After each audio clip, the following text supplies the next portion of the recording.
Hello everyone، معاكم ميس ياسمينة teacher of English. كتاكيت أولى ثانوي حبايب قلبي، طبعا انتوا عارفين الانترو دي مش بتقال غير ليكوا. النهارده بإذن الله هي الريفيجن بتاعت شهر نوفمبر إن شاء الله. هنراجع مع بعض يونت 3 و 4 وهنحل عليهم. والناس اللي كلمتني علشان يا ميس الامتحان متقلقوش، احنا بتوع اللحظات الأخيرة، بس مش عايزاكم تقلقوا، ان شاء الله المراجعه هتبقى مفيده. خليني بس اقول لك النهارده هنراجع ايه بالظبط. الدعاء، فاكريني هنسى الا الدعاء. اللهم لا سهل الا ما جعلته سهلا وانت تجعل الصعب ان شئت سهلا، بسم الله. بصوا معايا كده، النهارده زي ما قلت لك ان احنا هنراجع يونت 3 ويونت 4، الوحده الثالثه والوحده الرابعه، الكلمات والجرامر، وكمان هنراجع الشابترز بتاعت الستوري. ومحدش يقول لي يا ميس ايه ده عليهم درجه واحده. we are gonna study it، هنذاكرها اكيد، ده شيء طبيعي. وكده كده الستوري بتاعتك حتى لو هي عليها درجه واحده فهي مسليه وهي exciting كده، وتحس ان انت عايز تعرف ايه اللي هيحصل، على عكس ستوريز تانية كتير. فالنهارده برضو هنراجع الستوري وهنحل مع بعض كتير. عايزاك كده تركز كده معايا ونبتدي مع بعض. طبعا اكيد we are gonna start with grammar، هنبدا بالجرامر طبعا. وطالما بقول جرامر يبقى اكيد هنبتدي وايت بورد. خليني بس اقول لك، بص معايا كده، الملزمه بتاعتك هتبدا بالفوكاب او هتبتدي بالكلمات عموما، بس انا عاملاها لك بشكل تاني كده او بطريقه هتكون يعني ايه مش ممله اكتر، وهقول لك برضو هنعملها ازاي. بس تعالى يلا نبدا على طول علشان وقتك. بص كده، زي ما قلت we are gonna start with grammar، واحنا الجرامر بتاعنا بتاع يونت 3 ويونت 4. يونت 3 طبعا اللي بدنا نتكلم عنه كتير جدا وهو if conditionals او حالات if، وجرامر يونت 4 وده اللي طلبة كتير قوي كلمتني عنه. ليه؟ لان الجرامر ده عبارة عن حفظ بجد، يعني هو اصلا ما يعتبرش قواعد على قد ما هو يعتبر يعني things to memorize او حاجات ان انت تحفظها. ليه؟ هو مديك some verbs followed by to infinitive، some verbs followed by gerund، والمفروض ان انت تحفظهم. هو بيقول لك ان انا عندي شويه افعال بيجي بعدهم to والمصدر، وشويه افعال تانيين بيجي بعدهم ing، ومديك exceptions على القواعد دي والمفروض ان انت تحفظهم. طيب تعالى كده نسمي الله ونبدا مع بعض. واتفقنا مع بعض ان انا عندي اي درس عايزه الدرس يكون very simple او بسيط جدا او ما فيهوش حاجه، فاحنا بنمشي الدرس بتاعي points او بنمشي نقاط علشان ما اتلخبطش. فانا عندي بص كده، تعالى نشوف هنتكلم على ايه. احنا we are gonna start with grammar unit 4، هنبدا بجرامر الوحده الرابعه الاول، وبعد كده we are gonna review if conditionals او حالات if. بص معايا كده، انا عندي the first thing، اول حاجه اداها لي قال لي ان انا خد بالك ان انا عندي some verbs، بعض الافعال مالها بقى followed by to infinitive، بيجي بعدهم to والinfinitive او to والمصدر. تاني حاجه جه قال لي عليها ان انا عندي some verbs او بعض الافعال followed by gerund، بيجي بعدهم ing. تمام؟ طيب نمبر 3 او الحاجه الثالثه بتاعتي قال لي ان انا بقى في عندي some verbs او بعض الافعال بيجي وراها to plus ing، بيجي وراها to وبعدين الجيرند او الفعل. طيب ونمبر 4 قال لي ان هي منقسمه لحاجتين، ايه هما؟ قال لي ان انا في عندي verbs او افعال بيجي وراها الحاجتين to plus infinitive أو ing بدون تغيير في المعنى، أو المعنى بيبقى زي ما هو. وفي some verbs أو بعض الأفعال بيجي وراها to plus infinitive أو ing بس مع تغيير في المعنى. ايه ميس الكلام ده؟ بالراحه بس كده. يعني قبل ما تبتدي ان انت تذاكر اي درس او ايا كان، المفروض ان انت تبقى عارف what I'm gonna study الاول. المفروض ان انا هذاكر ايه، مش تيجي كده تحط الملازم ويلا بينا انا هذاكر الدرس. اكيد لا طبعا. المفروض ان انا ابقى عارف ان انا الدرس بتاعي ادي البوينتس، ادي النقاط اللي المفروض اذاكرها، بحيث ان انا ابقى مقسم كل حاجه كويس. يعني انا زي ما قلت لك اول حاجه موجوده عندي خلاص. طيب اول حاجه موجوده عندي ان انا عندي some verbs هيديها لك. المفروض ان الافعال دي بيجي وراها to والانفينيتيف او to والمصدر. زي ايه يا ميس؟ قال لي افعال كتير جدا، زي الفعل plan يخطط، زي الفعل want يريد، زي الفعل help يساعد. عندي كمان افعال كتير جدا. يعني بص كده، عندي plan، عندي offer، وعندي afford يتكلف، وعندي manage. حد بقى يجي يقول لي ثانية واحدة بس، أنا عندي دي أول بارت عندي جايب لك some verbs بعض الأفعال. بيقول لك ممكن لو سمحت لما تشوف الأفعال دي في السؤال عندك تختار بعدهم to plus infinitive أو to والمصدر. إزاي؟ طب السؤال هنا بيجي إزاي؟ بص معايا كده، أنا جاية بقول لك هنا she wants، وجاية هنا بقول لك playing tennis. طيب أنا عندي ده شكل من أشكال السؤال. فهو هنا جاي بيقول لي she wants space tennis وجايب لي playing. طيب أنا لسه قايله لك هنا إن أنا عندي want من الأفعال اللي بيجي وراهم to plus infinitive، يبقى أنا الإجابة عندي simply أو بكل بساطة أنا عارفة إن want بيجي وراها to infinitive، يبقى الإجابة عندي to play. بس كده؟ والله بس كده، هو ده اللي بيقوله لك.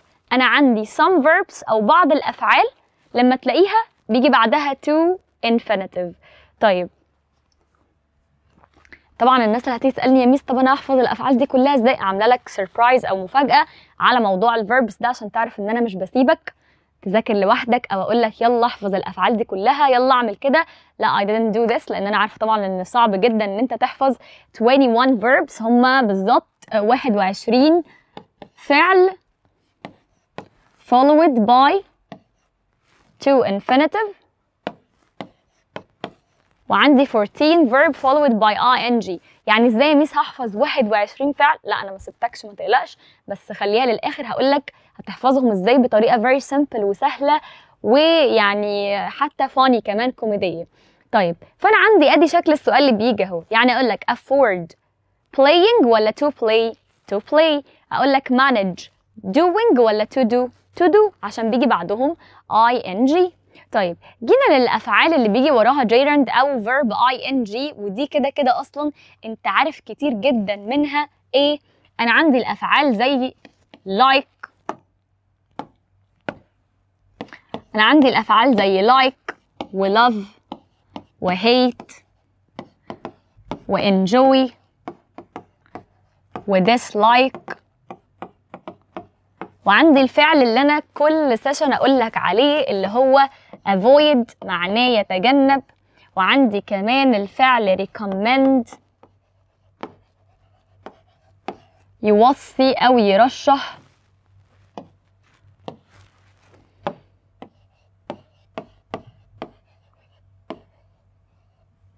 طيب انا عندي الفيربس الموجوده عندك دي انا بقول لك لما تلاقيهم عندك في السؤال اختار بعدهم ing. زي ايه؟ اقول لك مثلا she avoided، فانا بقول لك she avoided to talk ولا talking، فانت تيجي تقول لي لا يا ميس انت كاتبه ان انا عندي الفيرب avoid يتجنب followed by ing، يبقى she avoided talking. بس كده؟ بس كده. السؤال بيجي كده؟ بيجي كده. بس ما هو ده الموجود. بس خليني اقول لك على حاجه بقى. طبعا انت دلوقتي اولى ثانوي، فهو اكيد مش هيسالك الاسئله اللي هي very simple دي او بسيطه قوي دي، خصوصا ان الدرس ده انت خدته قبل كده. يعني انا عندي الجرامر ده انت خدته قبل كده، امال يا ميس هيسالني عليه ازاي؟ طيب قصه بقى ان انا ازاي احفظ الافعال اللي بيجي وراها to والانفينيتيف والافعال اللي بيجي وراها ing، قلت لك انا حلتها لك كده كده مالكش دعوه، بس خليها هقولها لك بعد ما نخلص الدرس، هقول لك تحفظهم ازاي وبشكل سهل جدا، وهي في حاجه واحده بس. طيب نيجي بقى دايما لما يكون في درس very simple او سهل قوي، فدايما بيجي يركز لك على ايه؟ على الاكسبشنز، على الاستثناءات، على الحاجات اللي فيها حفظ وفهم. زي ايه؟ زي ال2 points اللي جايين دول. طيب اول 2 points سهلين كده كده وانا عارفهم واخدهم مفهومش اي مشكله. هي الافعال دي لما الاقيها هختار to infinitive، دي هلاقيها هختار ing. طيب نيجي بقى للاكسبشن او الاستثناء. احنا كده كده من زمان عارفين ان انا عندي البريبوزيشن او الحرف to followed by infinitive بيجي بعده مصدر، ده طبيعي من زمان. to followed by infinitive بيجي بعده مصدر. قال لي بس انا عندي كل رول او كل قاعده عندي وليها اكسبشن او ليها استثناء، ده الطبيعي. النهارده بقى جايب لك الاكسبشن بتاع القاعده او الاستثناء بتاع القاعده اللي هو ايه؟ بيقول لك مش انت حافظ كده كده من زمان ان انا عندي to followed by infinitive، ان to بيجي بعدها مصدر؟ تقول له اه. يقول لك لا، انا هديك استثناءات القاعده دي، وانا عندي some words او بعض الكلمات بيكون فيها to وبيجي بعدها ing. ايه ده ازاي؟ والله ده انت حتى بتاخد كلام منهم كتير جدا. تعال نفتح بيج تانية، لان الحاجتين دول مهمين جدا جدا جدا. اول حاجه عشان زي ما قلت لك دي استثناء وبتلخبط طلبه كتير، وتاني حاجه علشان دي فيها فهم اكتر من الحفظ. بص كده معايا، قال لي ان انا عندي بيكلمني هنا على verbs افعال مالها followed by to بيجي بعدها to والمصدر لا to plus gerund، يعني to و ing. وقبل ما تستغرب انت في فعل تقريبا يعني كل سنة بتاخده، هو ايه؟ قال لي عندي الفعل look forward to. بجد كل سنة بتاخده، وفي تالتة اعدادي تقريبا كان يعني كل يونت بيجيب لك الفعل ده. طب ده معناه ايه؟ قال لي look forward to معناه يتطلع إلى. وفي كل يونت في اللانجوج نوتس او في فروق الكلمات كان يجي يقول لك خد بالك ان انا عندي look forward to هو followed by to بس هيجي بعده ing.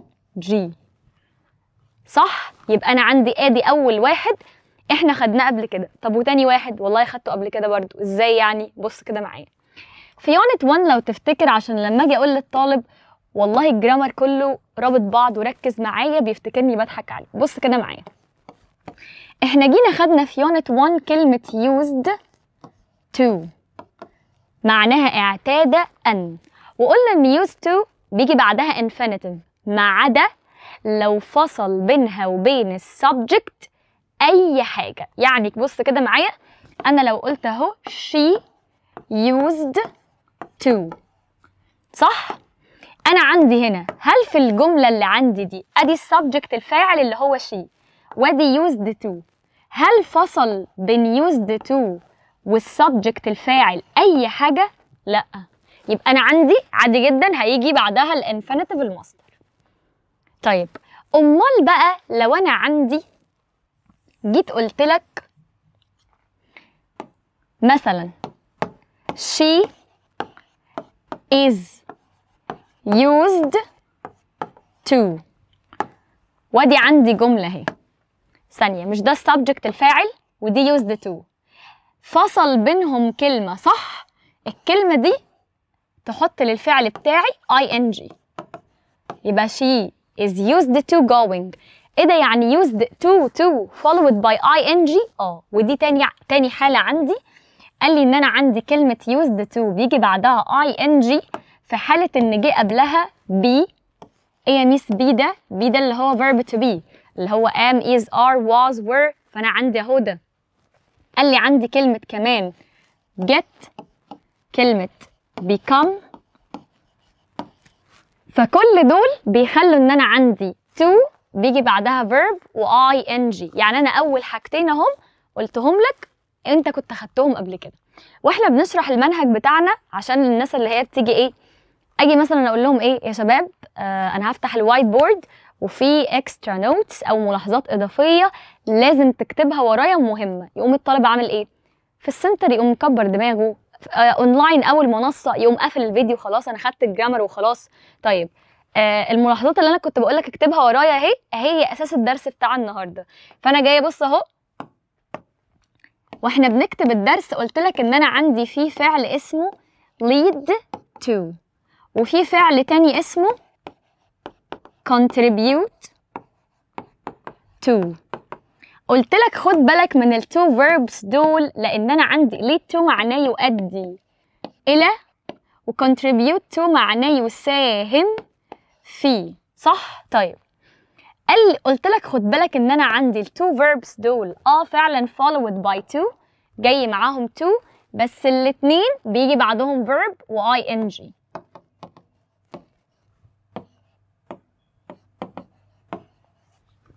طيب فده عندي اليونت، عشان بس الناس اللي فاكره ان هي المذاكره ما بتضيعش وما بتروحش، خصوصا في الانجليش على فكره. طيب يبقى انا عندي اهو ادي look forward to، use the to قبلها be او get او become، عندي lead to، contribute to، وعندي بقى بص كده في فعلين مهمين جدا. اول واحد refer to، وعندي كمان object to. قال لي refer to معناه يشير الى، و object to معناه يعترض على. كل الموجودين عندك دول لما تلاقيهم you should choose the gerund verb، لازم تختار الفعل اللي فيه ing.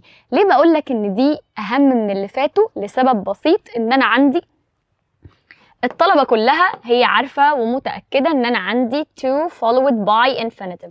to بيجي وراها المصدر، بس لازم تبقى عارف ان مش كل حاجة to هيجي وراها الانفينيتيف او هيجي وراها المصدر. دي كانت عندي point 3 او النقطة الثالثة في الدرس ده. نيجي بقى لأهم واحدة منهم، وهي اللي ايه some students mix it، بعض الطلبة بتخلطها، بس ان شاء الله نشرحها بسهولة كده وركز معايا. قلنا ان انا عندي point او يعني point 4 او النقطة الرابعة بتاعتي بتنقسم لحاجتين. اول حاجة عندي ان انا في verbs او في افعال بيجي بعدها to المصدر و ing من غير ما المعنى يتغير. يعني ايه؟ بص كده معايا. قال لي ان انا في افعال، قال لي في افعال زي like وزي love، عندي كمان prefer. مالهم؟ قال لي ان هم عادي جدا ممكن يجي بعدهم to plus infinitive، او يجي بعدهم ing، بس ايه بقى؟ من غير ما المعنى يتغير. وركز كويس في كلمة من غير ما المعنى يتغير دي. يعني ايه؟ انا ممكن عادي جدا اقولك I like to play، I like playing، والجملتين نفس المعنى، انا بحب ان العب او انا احب اللعب، فالاتنين تمام، المعنى ما اتغيرش، سواء انا عندي استخدمت بعدها to infinitive او ing. اقول لك مثلا I love to swim، I love swimming، الجملتين او عندي الفعل love جه بعده to infinitive وجه بعده ing، والجملتين نفس المعنى بالظبط. طيب دي كده فيها مشكلة؟ لا ما فيهاش مشكلة، بس قال لي خد بالك من حاجة. انا عندي هنا في نوت او في ملحوظة على الحتة دي مهمة قوي. قال لي لو انا عندي جت قبل الافعال الموجودة قدامك دي would او الاختصار بتاعها apostrophe دي، فالافعال الموجودة عندك دي اللي هي like و love و prefer لازم يجي بعدهم to infinitive، ما ينفعش يجي بعدهم ing. ده في حالة ايه؟ في حالة ان الافعال الموجودة عندك دي جه قبلهم would. يعني انا الافعال اللي عندي دي like و love و prefer كده كده بيجي بعدهم عادي to المصدر وعادي ing، ما عدا في حالة ان الافعال دي جه قبلهم كلمة would. يعني بص كده معايا، اجي اقول لك ايه؟ بقول لك she would like a book، وجاي بقول لك اختار reading ولا to read. حد بقى يشوف السؤال ده يقول طب ايه ده بقى؟ والله المفروض ان انا اصلا الافعال او الفعل اللي عندي like فده بيجي بعده to الانفينيتيف وبيجي بعده ing. طب ايه ده؟ ايوه بس انا قلت لك ان في حاله ان عندي كلمه would ما ينفعش اجيب ing خالص، الاجابه هتبقى to plus infinitive. بس يبقى انا عندي ادي اول بوينت او اول نقطه عندي اللي هي verbs او افعال بيجي بعدها to الانفينيتيف او ing. ركز كويس، ايه؟ بدون تغيير في المعنى، من غير ما المعنى بتاعي يتغير، المعنى بتاعي زي ما هو. كول. طيب اخر بارت عندي هنا قبل ما اديك الورقه اللي هنلخص بيها الدرس ده كله، اخر بارت عندي هنا وهو يمكن اكتر بارت مهم جدا في اليونت ده، هو النقطه الاخيره. قال لي ان انا بقى في عندي، بص كده، some verbs بعض الافعال مالها؟ قال لي بيجي بعدها to infinitive وبيجي بعدها ing، بس ايه بقى؟ مع تغيير المعنى. قال لي ان انا عندي في افعال بقى دول بيجي وراهم to المصدر ing بس المعنى بيكون متغير. ازاي؟ ركز معايا. قال لي اول فعل معايا وهو الفعل stop. قال لي stop معناه يتوقف، تمام؟ وقال لي ان الفعل ده بيجي بعده to infinitive وبيجي بعده ing، بس لو جه بعده to infinitive بيبقى معناه حاجة، ولو جه بعده ing بيبقى معناه حاجة تانية. ازاي؟ بص كده، قال لي stop لو جه بعده to infinitive هيبقى معناه يتوقف لكي يفعل شيء، انما لو جه بعده ing هيبقى معناه يتوقف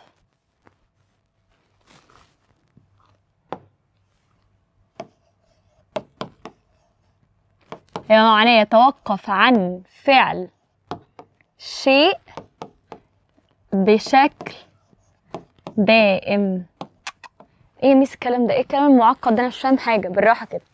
انا بقول لك ان stop لو جه بعده to الانفينيتيف بقى معناه ان هو بيوقف حاجه عشان يعمل حاجه. يعني انا بقول لك كده، بقول لك انا كنت بشرح فتعبت قوي يا شباب. so I stopped to drink coffee. انا بقول لك انا توقفت لكي اشرب قهوه. فانا عندي هنا وقفت حاجه اللي هي التصوير علشان اعمل حاجه تانية اللي هي ان انا اشرب قهوه. انما انا جيت بقول لكم ايه، والله يا شباب انا اوليه مثال حقيقي حصل امبارح. كنت رايحه السوبر ماركت اشتري ريد بول او مشروب بتاع الطاقه ده. المهم قابلت البنات في السنتر فقالوا لي يا ميس لا ما تعمليش كده، والله ده احنا قرينا عنه انه كذا وكذا وكذا وكذا، ما تشربوش ومش عارفه ايه. فالمهم انا ايه فعلا فكرت شويه فغيرت رايي وجبت عصير مانجا. فبعدين انا بقول لهم ايه، اول ما دخلت السنتر قلت لهم انا قررت ان انا stopped drinking Red Bull. انا توقفت عن شرب ريد بول للابد. ده معناه ان انا خلاص توقفت، بطلت اشربه خالص. يبقى لو جت بعدها to الانفينيتيف معناه ان انا وقفت حاجه عشان اعمل حاجه. طب جه بعدها ing دي معناها ان انا سبت الحاجه خالص، بطلت اعملها. وعندي الفعل stop ده بيجي اكتر مع التدخين. يعني حد يقول لي ايه I stopped to smoke. انا توقفت لكي ادخن، وقفت اللي انا بعمله علشان ادخن.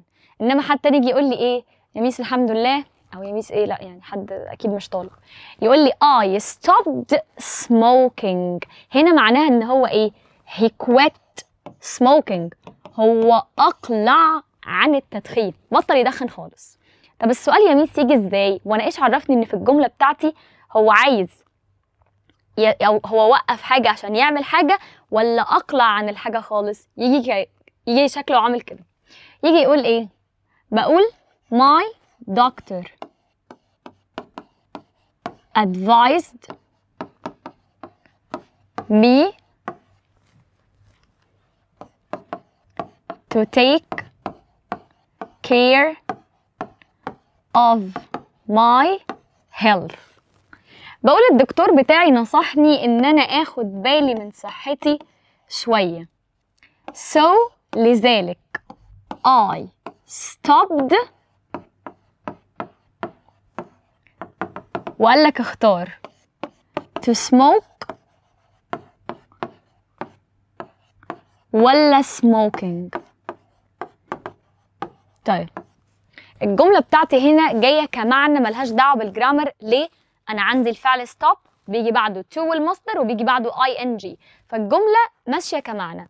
أنا بقول الدكتور بتاعي نصحني إن أنا لأ لازم أهتم بصحتي أكتر من كده، لذلك أنا توقفت. هقولك أنا توقفت لكي أدخن؟ doesn't make any sense.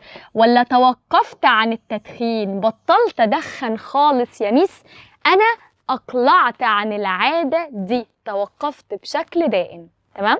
ده أول فعل عندي. وزي ما قلتلك الأفعال الموجودة دي لو جه بعدها to المصدر حاجة، لو جه بعدها ing حاجة تانية. نيجي للفعل اللي بعده قال لي إن أنا عندي الفعل اللي بعده هو الفعل remember. طيب قال لي إن أنا عندي الفعل remember بيجي بعده برضه to والinfinitive وبيكون معناه حاجة، وبيجي بعده ing وبيكون معناه حاجة تانية. طيب لو جه بعده to والinfinitive فبيكون معناه يتذكر أن يفعل شيء. إنما لو جه بعده ing يبقى معناه يتذكر أنه فعل شيء. يعني إيه؟ أنا بقول إيه؟ بقول I remembered to do my homework so I'm gonna do it now. بقول أنا افتكرت أن أفعل الواجب بتاعي فأنا هقوم أعمله دلوقتي. دلوقتي remember لما جه بعدها to المصدر بقى معناها يتذكر أن يفعل شيء، إن هو يعمل حاجة هو لسه ما عملهاش. أنا عندي to والمصدر، to دايما ترجمة على إيه؟ على إن هي أن، فأنا عندي to المصدر هو لسه ما عملش الحاجة دي، هو افتكر إنه لازم يعمل الحاجة دي. يعني ماما تقول لي إيه؟ remember to call your father at 3 because he has work. ماما بتقول لي افتكري ان انت تكلمي باباكي الساعة 3 عشان هو عنده شغل. هل انت كلمتيه؟ لا، انا لسه هي بتذكر ان انا افعل شيء معين. انما لو جه remember بعدها ing معناها ان انا بفتكر ان انا عملت حاجة معينة. يعني اقول لحد ايه؟ I remember meeting you when I was 10. يعني انا بفتكر ان انا قابلتك لما كان عندي 10 سنين، فانا هنا بفتكر حاجة انا عملتها اصلا. بص عشان ما تتلخبطش في اللي جاي كله، انا عندي هكتب لك هنا ing الحدث بتاعي تم، حصل خلاص. يعني ايه؟ بص كده، انا عندي remember لما جه بعدها gerund او ing فالحدث بتاعي خلص، انا بفتكر اني عملت حاجة معينة. انما to المصدر انا بفتكر ان انا هعمل حاجة، حتى عشان كده قلت لك ترجم to على ان هي ان. فانا بقول لك remember to study، تذكر ان تذاكر. ان دي يعني الحاجة لسه ما حصلتش. كول؟ طيب ده اول حاجة اللي هو الفعل remember. طيب تاني verb عندي او تاني فعل فهو the opposite of remember وهو الفعل forget. طيب طبعا عندي الفعل forget يعني ينسى، ولو انت يعني فهمت فعلا القصة هتبقى عارف ان انا عندي forget لو جه بعده to plus infinitive فهيبقى معناه ينسى ان يفعل. انما لو جه بعده gerund او ing هيبقى معناه ينسى أنه فعل. ing الحاجة حصلت. طيب حد بيقولك مثلا ايه نفس المثال، ماما قالت لي اتصلي ببابا الساعة 3 عشان عنده شغل اوعي تنسي. فانا جيت قلت لها ايه؟ I forgot to call my father. انا نسيت ان اتصل بوالدي. هنا انا ما عملتش الحاجة، انا نسيت اعملها اصلا. انما انا جيت الساعة 3 قمت رن على بابا، تمام، وصحي خلاص. جيت 3 وربع قلت يا لهوي ده انا نسيت اتصل ببابا. ازاي ما كلمتوش؟ قمت رن عليه تاني، قام قال لي ما انت لسه متصله بيا ومصحياني. فقلت له معلش والله I forgot calling you، انا نسيت ان انا اتصلت بيك. هنا انا نسيت، بس نسيت حاجه انا عملتها اصلا، انما فوق نسيت اعمل حاجه. طب عشان الناس اللي هتبقى confused، ing الحدث بتاعي تم، حصل، خلص، تمام. فانا عندي remember ing انا بفتكر اني عملت حاجه، forget ing انا نسيت اني عملت حاجه برضو. اخر واحد معايا وهو الفعل regret. قال لي ان انا عندي الفعل regret طبعا معناه يندم.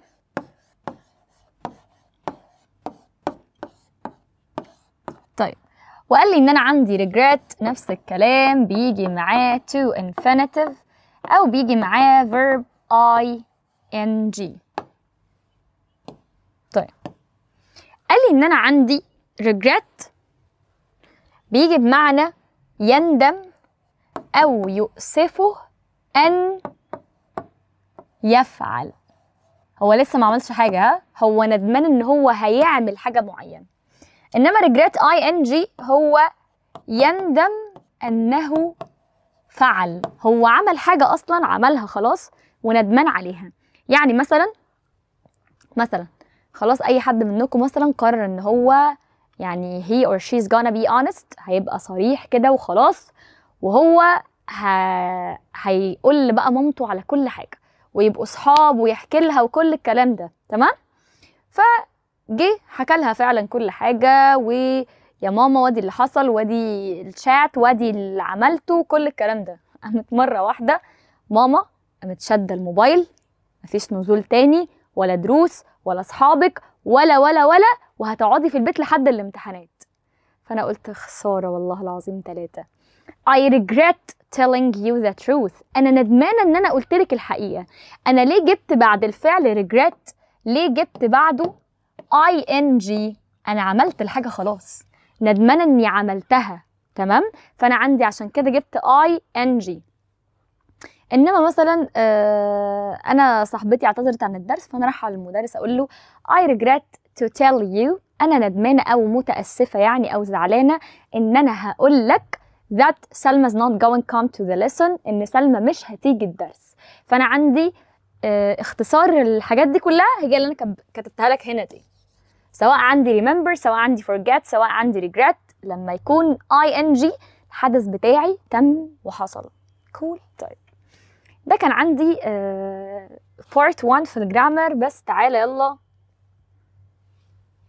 نرجع للملف بتاعنا ونشوف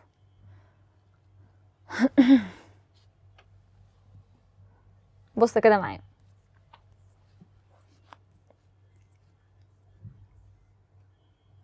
تعالى كده عشان نكون خدنا سواء الكلمات بتاعت ده والجرامر، نبقى قفلنا يونت 4 كله. بص معايا ده يونت 4 اهو. طيب ايه بقى يا ميس اللي موجود ده او اللي معمول في الملزمه دي؟ هي الملزمه دي ايه؟ بص كده معايا. في ناس بجد بتبذل effort كبير قوي في المذاكره، انا هنا بتكلم على اللي بيذاكر مش اللي ما بيذاكرش. في ناس بتبذل فعلا effort كبير بس in vain، يعني بجد بيبقى المحصله بتاعتهم صفر. ليه؟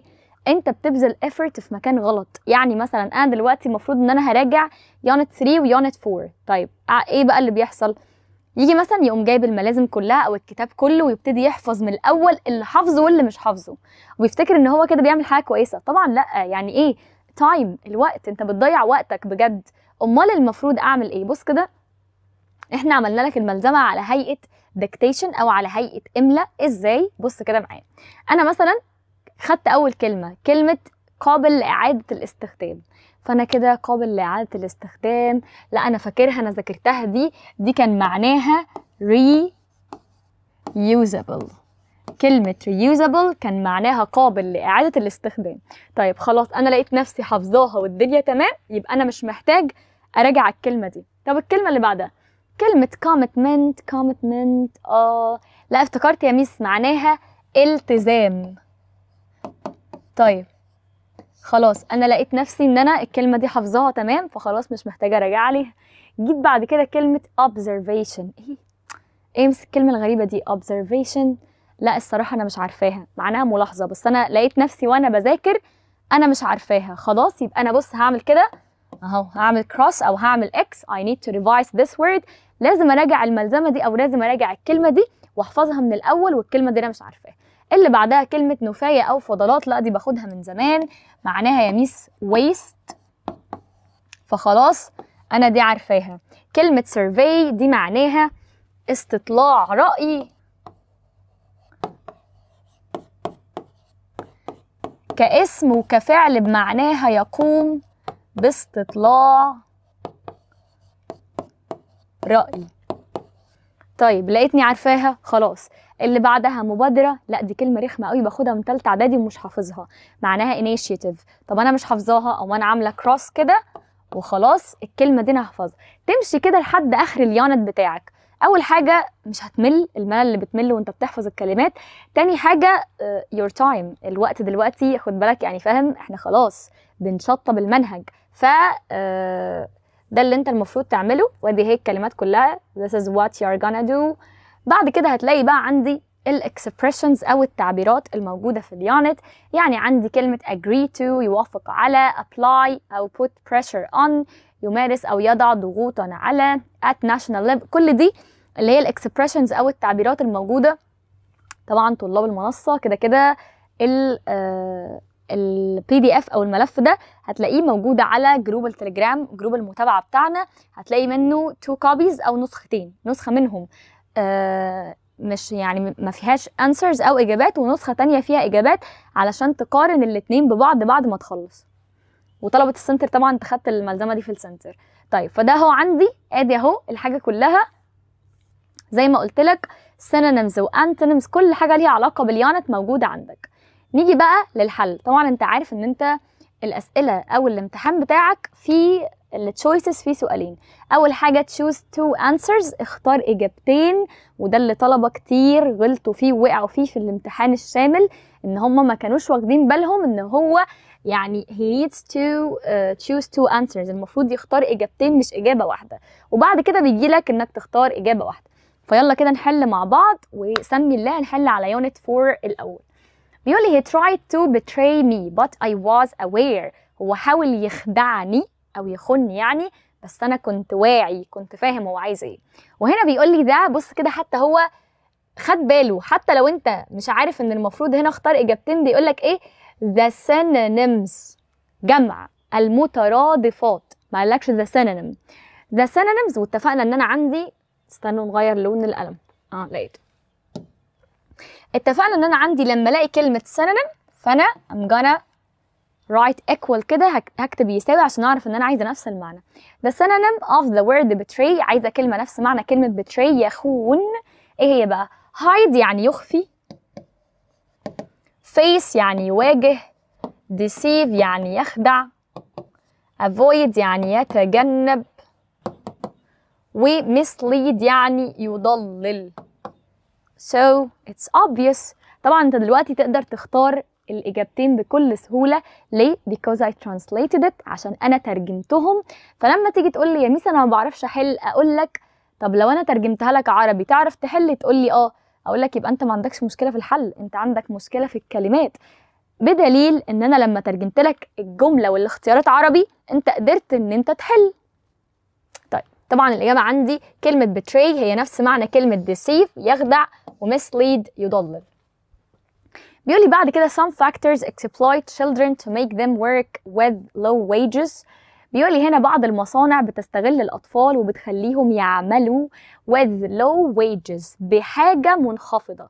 ممكن على فكرة ان انت تكمل وتحل السؤال ده صح من غير ما تترجم كلمة wages، وعادي جدا مش تفرق في السؤال. يعني هقول لك على حاجة، سيبها كده وتعالى. the synonyms، كلمة synonyms يعني المترادفات، عايزة معنى أو كلمة بتساوي كلمة exploit اللي هي يستغل. قال لي misuse يعني سوء استخدام، repeat يعني يتكرر، abuse يعني يستغل، وtrap يعني تيجي بمعنى فخ أو يضع فخ، imprison يعني يسجن. طيب فانا عندي كلمه exploit اللي هي يستغل، هي بتساوي كلمه ايه؟ طبعا بتساوي abuse يستغل، وmisuse يعني يستخدم بشكل سيء. فانا عندي ادي الاجابه اهي من غير ما اترجم كلمه wages اللي هي معناها اجور او مرتبات. انا عندي كلمه wage بتساوي كلمه salary او الاجر المرتب. طيب بيقول لي let's eat in this popular restaurant، يلا ناكل في المطعم المشهور ده. the antonyms عكس بقى، the antonyms of the word popular، عايزه عكس كلمه popular. ايه هي بقى؟ popular معناها شائع او معروف، طب عكسها ايه؟ invisible معناها شيء غير مرئي، unaware يعني غير واعي، unpopular يعني غير مشهور، كلمة polluted يعني ملوث، و unknown يعني غير معروف. طبعا يعني the answer is clear. كلمة popular معروف، عكسها unpopular غير مشهور أو غير معروف، و unknown غير معروف. بيقول لي هنا the boy escaped from the workhouse because of the violence he experienced. بقول إن الولد هرب من المنزل علشان العنف اللي كان بيتعرض له. بيقول لك the synonyms of the word violence، عايزة كلمات نفس معنى كلمة violence اللي هي العنف. كلمة generosity يعني الكرم، كلمة cruelty يعني القسوة، كلمة compassion يعني التعاطف، و aggression يعني العدوان أو الظلم، carelessness يعني الإهمال. طيب يلا أنا عايزة كلمة نفس معنى كلمة العنف. يلا أكيد مش الكرم، وأكيد مش التعاطف، وأكيد مش الإهمال.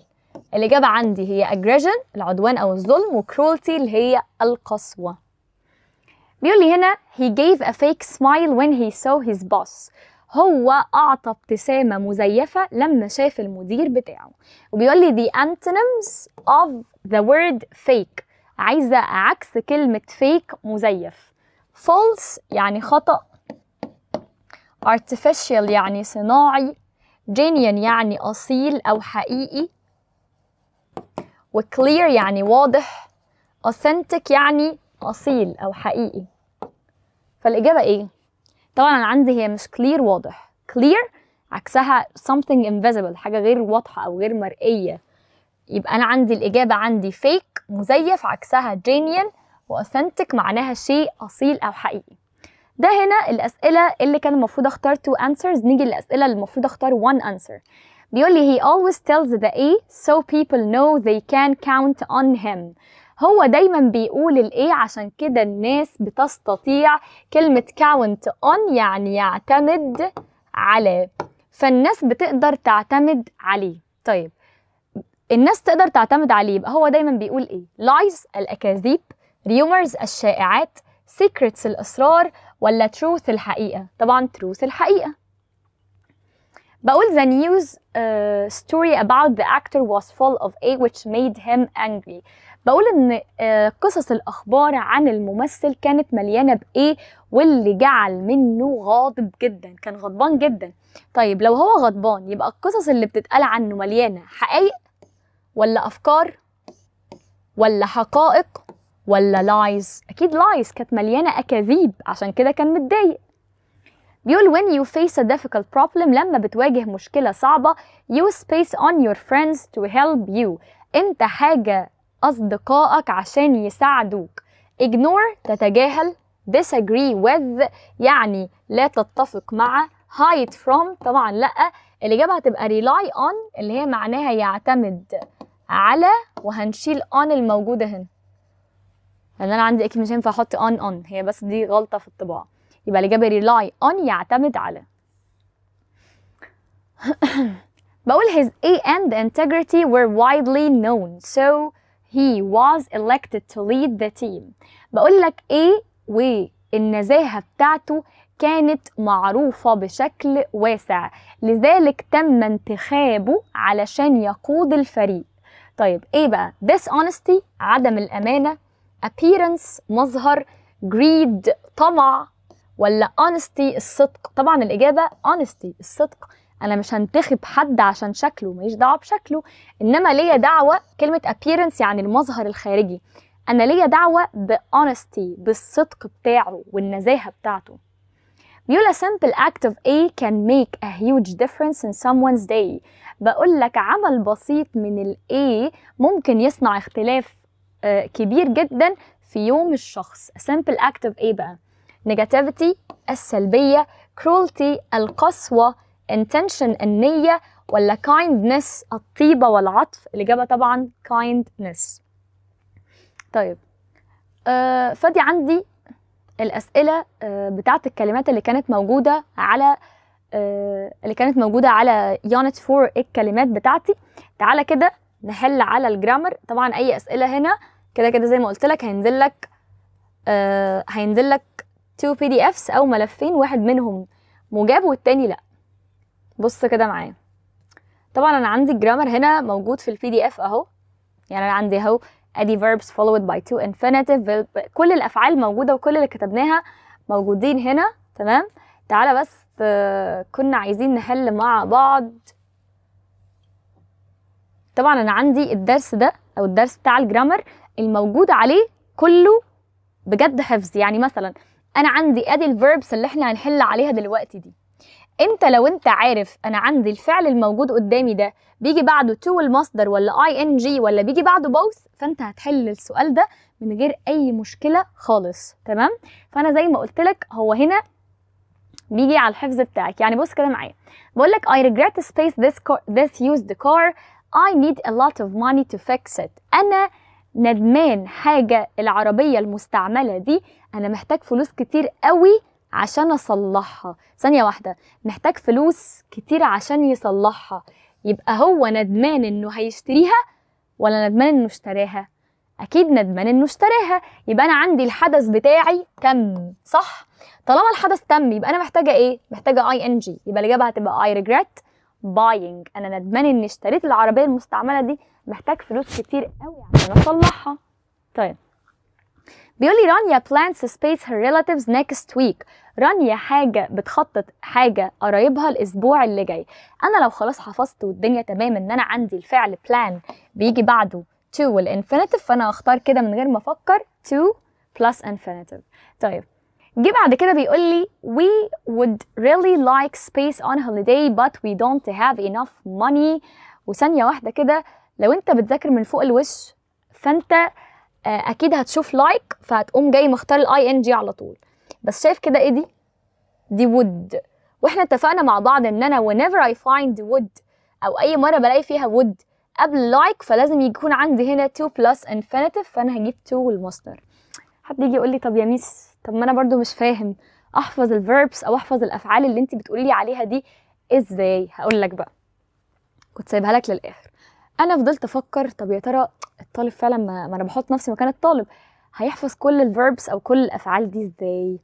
طب هو الاحسن ان هو يحفظ الفيربس دي كلها ولا يحفظ جمله واحده فيها الافعال اللي بيجي وراها تو المصدر كلها، وجمله واحده بيجي وراها الافعال اللي فيها ing كلها، بحيث ان هو يبقى حافظ الجمله دي فهو عارف ان الجمله دي فيها الافعال اللي فيها تو المصدر فهو كده حفظهم.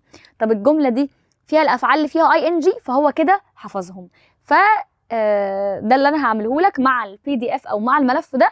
انا هبعت لك الورقه دي وفيها برده ملخص باقي الحاجه اللي هي الافعال to ing وكل حاجه، بس اهم حاجه زي ما قلت لك التو sentences دول او الجملتين دول، بحيث ان انا اكيد مش هقعد احفظ كل الافعال دي، فانا هحفظ الجمله دي وبالنسبه لي خلاص كده الدرس خلص، هحفظ الجمله دي الدرس كده خلاص بالنسبه لي خلص. هتيجي تحل على الدرس ده حتى ما فيهوش فكر. يعني انا عندي هو هنا انا خلاص، يعني انت لو قدامك مثلا الملزمه بتاعتك وبتبص على الافعال دي فانت هتبص would like يبقى to المصدر، لا plan ده to المصدر، فاهمني؟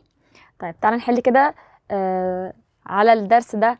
عايزين نحل كام rewrite وبعد كده نكمل. يلا بيقول لي he mustn't repeat those mistakes. هو لا يجب ان يكرر هؤلاء الاخطاء. وجايب لي عندي avoid اللي هي معناها يتجنب. ثانيه واحده، اول حاجه انا عندي avoid الفعل ده followed by ing بيجي بعده ing، يبقى انا هقول لك هنا ايه؟ هاجي اقول he. بص كده، هو ما اجي اقول لك he must avoid repeating those mistakes. طبعا الناس اللي ما شافتش السيشن او الفيديو بتاع ازاي نحل سؤال ريرايت، بارت 1 نزل وبارت 2 هتلاقيه نازل لك برضو بتاع قاعده اف، بجد فايتهم كتير، لان احنا كنا متفقين قبل كده وشرحنا ازاي نحله، وطبعا دي هيبقى ايه وكل الكلام ده. فانا عندي الفعل avoid، واتفقنا مع بعض ان الكلمه اللي between brackets او بين قوسين دي، الكلمه دي بتكون هي الكي انسر او مفتاح الحل بتاع الدرس بتاعي. فانا عندي avoid بعدها ing، يبقى انا عندي اهو هقول هنا he must avoid، هو يجب ان يتجنب repeating تكرار هؤلاء الاخطاء، وخلاص البتاع بتاعي خلص.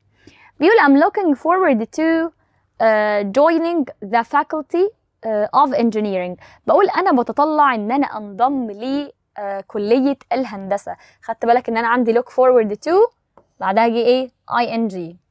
طيب وجايب لي hop. طيب فانا هنا هقول ايه؟ طبعا انا هغير، انا عايزه اقول انا اتمنى ان انضم لكلية الهندسة، فانا هقول I hope to join the faculty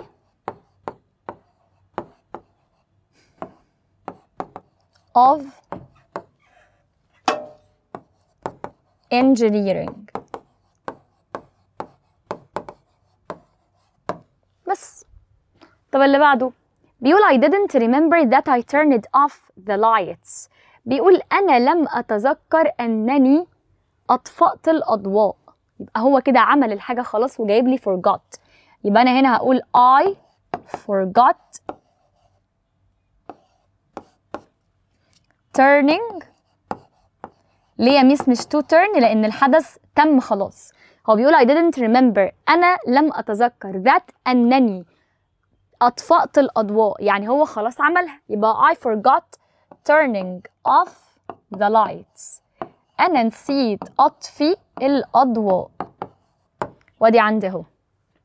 طب اللي بعدها بيقول can you bring me that book؟ ممكن تحضر لي الكتاب ده، وجايب لك would you mind، بس أنا عندي would you mind بيجي بعدها ing، يبقى أنا هقول لك بص كده would you mind. هل تمانع، هل تمانع ايه بقى؟ bringing me that book. هل تمانع أن تحضر لي هذا الكتاب؟ بس. طيب فعايز أقولك على حاجة والله، حتى الباقي بتاع الريرايت كله نفس الكلام، كل الموضوع بس إن أنت تعرف هو الفعل اللي عندي ده بيجي بعده ing ولا to والمصدر. يعني بقول علي أو علاء will help me carry my luggage، فأنا هقول لك إيه؟ هقول لك هنا علاء promised to help me carry my luggage.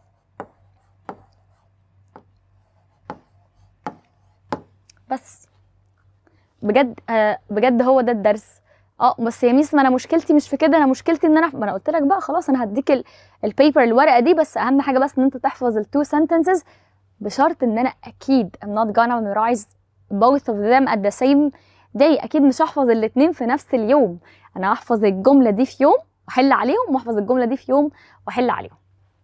طيب احنا كده ده كان الجرامر بتاع يونت 4. تعالى ناخد كده، انا وريتك ازاي حلينا على الكلمات، وادي الجرامر خدناه وحلينا عليه.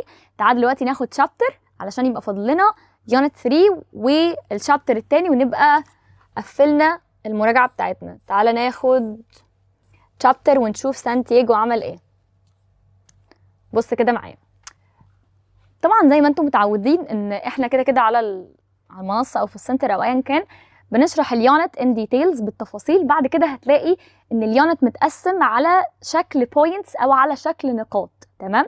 يعني هتلاقي اللي هو زي السامري بتاعت الشابتر بتاعي، وده اللي حاصل النهارده. يعني انا عندي اهو شابتر 3 او الفصل الثالث، وده على هيئه نقاط، وبعد كده هتلاقي الاسئله اللي موجوده على الشابتر مترجمه. فتعالى كده سريعا نقراهم مع بعض ونفتكر اللي حصل في الشابترز. انا عندي شابتر 3 او الفصل الثالث بيقول لي the big fish bites، يعني طعم السمكه الكبيره، او السمك، او كلمه بايت بتيجي بمعنى طعم وبتيجي بمعنى يعض. فهنا اول حاجه طبعا خليني افكرك بقفله الشابتر القديمه. الشابتر القديم او شابتر 2 قفل عندي ان سانتياغو was in the middle of the sea، كان في منتصف البحر. وبعد كده اخر حاجه شاف bird circle او دايره من الطيور، وكانوا gathered together in one place، كانوا مجتمعين في مكان واحد. وهو اول ما شاف كده he knew that there's fish there، عرف ان اكيد في سمك هنا، لان اي مكان الطيور بتجتمع فيه ده اكيد فيه سمك. فهو هنا بيقول ايه، والشابتر بتاعي قفل على كده. فبدايه الشابتر الجديد بيقول the sun was high، الشمس كانت مرتفعه، and the sea was shining، البحر كان بيلمع، بيوصف لك يعني المكان. سانتياغو watched the bird looking for fish، سانتياغو كان شايف الطيور اللي بتبحث عن سمكه. بيقول the bird dived and the small tuna jumped، بيقول هنا ان الطيور غطست في المية، وبعد كده أسماك تونة صغيرة قفزت من المية. سانتياغو عرف a big fish was nearby، إن كان في سمكة كبيرة بالقرب من المكان ده. بعد كده بيقول لي the fishing line moved slowly، بيقول إن حبل الصيد اللي كان في إيد سانتياغو اتحرك ببطء. سانتياغو stayed calm and let the fish eat the bite، بيقول إن سانتياغو ما تسرعش، هو فضل هادي وساب السمكة تاكل الطعم. Suddenly، فجأة the line pulled hard and cut Santiago's hand، بيقول فجأة الحبل بتاع الصيد اتحرك بسرعة لدرجة إنه جرح إيد سانتياغو. The big fish was hooked، بيقول إن السمكة الكبيرة تم اصطيادها أخيراً. بعد كده بيقول the fish swam strongly into the deep sea، السمكة فضلت تسبح بقوة في المحيط العميق. pulling the boat far from the land، وفضلت تسحب القارب بعيداً عن الأرض. طيب خد بالك، هو عارف منين إن هي strong أو إن هي سمكة قوية؟ أكيد لو مش سمكة قوية يعني it couldn't pull the boat and Santiago together strongly، ما كانتش هتقدر ان هي تشد القارب وسانتياغو بالحبل بالقوة دي. بعد كده بيقول سانتياغو felt pain but stayed strong، كان بيشعر بالألم الشديد بس فضل قوي. بيقول he drank water and ate a little tuna to keep his strength، بيقول هو شرب مية وكل سمكة تونة كانت نية علشان يحافظ على القوة بتاعته. as night came، لما الليل جه سانتياغو talked to the fish، هو خلاص اتجنن بقى، ابتدى ان هو يتكلم مع السمكة.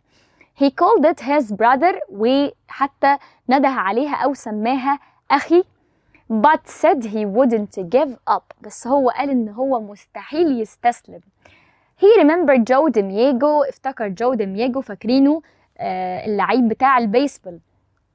who played baseball in pain، اللي كان بيلعب بيسبول وهو بيتألم. this gave him courage، وده أعطاه شجاعة. he wished the boy was with him to help and see the great fish، واتمنى ان الولد، مين الولد ده؟ yes مانلين، اتمنى ان الولد مانلين يكون معاه. ليه؟ to help him، عشان يساعده، هو تعب جدا، كمان عشان يشوف السمكة الكبيرة. at sunrise، عند شروق الشمس the fish was still pulling، بيقول ان السمكة كانت لسه بتسحب الحبل. سانتياغو said we are joined fish may the best one win، بعد كده سانتياغو قال لها احنا دلوقتي مرتبطين، الافضل فينا هو اللي هيفوز. والشابتر بتاعي قفل على كده، ودي كانت قفلة شابتر 3. طيب زي ما قلت لك ده الشابتر في 10 بوينتس، ودي الاسئله الموجوده على الشابتر اهي، عربي وانجليزي. واحنا كده خلصنا 4 وحلينا عليه كلمات وجرامر وخلصنا الشابتر. دلوقتي بقى هناخد 3 والشابتر التاني، وهقول لك تذاكر ازاي وتعمل ايه. طيب زي ما قلت لكم كده احنا كده خلصنا يونت 4 وحلينا والشابتر. ودايما حاول تعمل كده في المذاكره بتاعتك، يعني حاول ان هي تكون يعني فايرال او تكون متنوعه. ليه؟ علشان ما تملش. يعني انا مثلا هقعد الوقت اللي انا هذاكره كله هذاكر جرامر، طب ما انت هتمل.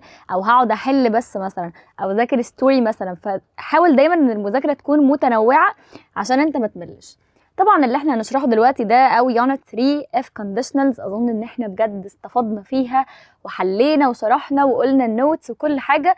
بس طبعا يلا يعني هعتبر ان انت ما تعرفش اي حاجه we are gonna revise it. وقلت قبل كده خد بالك بين الشرح والمراجعه، دي حاجه ودي حاجه تانية خالص. ازاي؟ تعالى هقول لك كده. يعني احنا دلوقتي هنراجع if conditionals او حالات if، فانا هديك summary للconditionals كلها او للحالات كلها مع النوتس والحاجات اللي بتيجي عليها. فركز كده معايا.